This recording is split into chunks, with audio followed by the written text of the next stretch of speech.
जिन्न का इश्क एक मोहब्बत जो सदियों तक अमर रही। रूहानपुर के पास एक घना जंगल था जिसे लोग अल जफर के नाम से जानते थे। इस जंगल के बारे में कई कहानियां प्रचलित थीं। कुछ लोग कहते कि वहां अजीब सी सरसराहट सुनाई देती है, तो कुछ कहते कि वहां एक जिन्न रहता है जो हर उस इंसान की जान ले लेता है जो उसके जंगल में कदम रखता है। लेकिन अलीशा, उसको डर नहीं लगता था।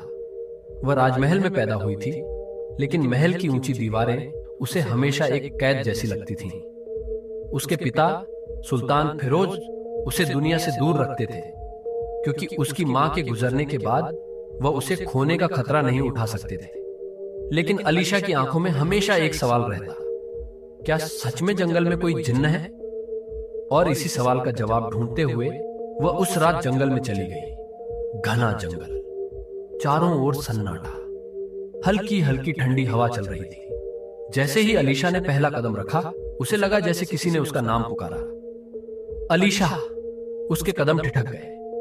कौन है वहां? उसने धीमी आवाज में कहा। अचानक झाड़ियों के पीछे से एक साया निकला। वह कोई इंसान नहीं था। उसकी आंखें गहरी नीली थीं और उसका शरीर धुएं से बना था। वह जमीन पर नहीं खड़ा था, बल्कि हवा में तैर रहा था। तुम्हें यहां नहीं आना चाहिए था, उसकी भारी लेकिन गूंजती हुई आवाज आई। अलीशा की सांसें तेज हो गईं। तुम सच में जिन्न हो? साया मुस्कुराया। लोग मुझे जिन्न कहते हैं, लेकिन मैं तुम्हारी दुनिया से अलग हूं। मैं जीनू हूं, इस जंगल का रक्षक। अगर तुम जिन्न हो तो मुझे डर क्यों नहीं लग रहा? जीनू ने जवाब नहीं दिया, बस उसकी आंखों में देखता रहा। और यही वो पल था जब अलीशा और जीनू के बीच एक अजीब सा रिश्ता बनने लगा। हर रात की मुलाकात अलीशा अब हर रात जंगल में आने लगी।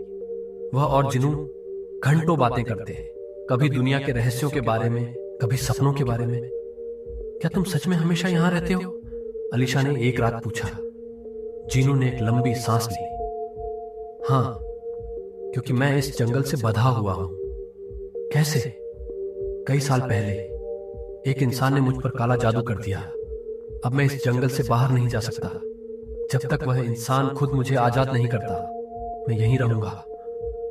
अलीशा के मन में हलचल मच गई। क्या तुम इस जादू से बाहर निकलना चाहते हो? जीनू ने उसकी ओर देखा, फिर धीरे से कहा, पहले चाहता था, लेकिन अब मुझे फर्क नहीं पड़ता। अलीशा समझ नहीं पाई, लेकिन उसके दिल में हल्की सी बेचैनी होने लगी। एक दिन सुल्तान को पता चला कि उनकी शहजादी हर रात जंगल में जाती है। पूरा महल हिल गया। सुल्तान ने गुस्से में आदेश दिया, उस जंगल को आग लगा दो और उस जिन्न को हमेशा के लिए खत्म कर दो।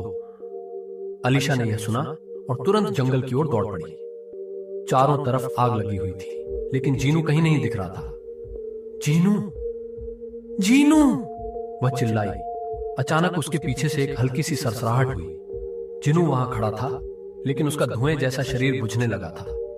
तुम्हें जाना होगा। अलीशा! नहीं, मैं तुम्हें छोड़कर नहीं जाऊंगी। जीनू ने उसकी आंखों में देखा और पहली बार उसकी नीली आंखों में आंसू आए। अगर मैं चाहूं तो तुम्हें हमेशा के लिए अपने साथ बांध सकता हूं, लेकिन मैं तुम्हारी रूह को कैद नहीं कर सकता। अलीशा की आंखों से आंसू बहने लगे। जीनू ने अपना हाथ बढ़ाया, लेकिन फिर पीछे हटा लिया। नहीं, तुम्हारी किस्मत इस दुनिया में लिखी गई है और मेरी किसी और में। धीरे धीरे जिन्न की रूह जलने लगी। अलीशा ने चीखते हुए उसका हाथ पकड़ लिया। तुम्हें मेरी याद आएगी? उसने धीमी आवाज में पूछा। हर उस रात जब हवा तुम्हारे गालों को छुएगी, समझ लेना मैं तुम्हारे पास हूं। और फिर जीनू धुएं में बदलकर हवाओं में खो गया। कई साल बीत गए। अलीशा की निकाह हो गई, लेकिन वह हर रात अपने महल की छत पर बैठकर आसमान की ओर देखती थी। कभी कभी जब ठंडी हवा उसके चेहरे को छूती तो उसे लगता कोई उसे पुकार रहा है। अलीशा! कुछ मोहब्बतें मुकम्मल नहीं होती, लेकिन फिर भी कभी खत्म नहीं होती। दोस्तों, अगर ये वीडियो आपको अच्छा लगा तो वीडियो को एक लाइक करें और ऐसी ही वीडियोस देखने के लिए चैनल को सब्सक्राइब करें।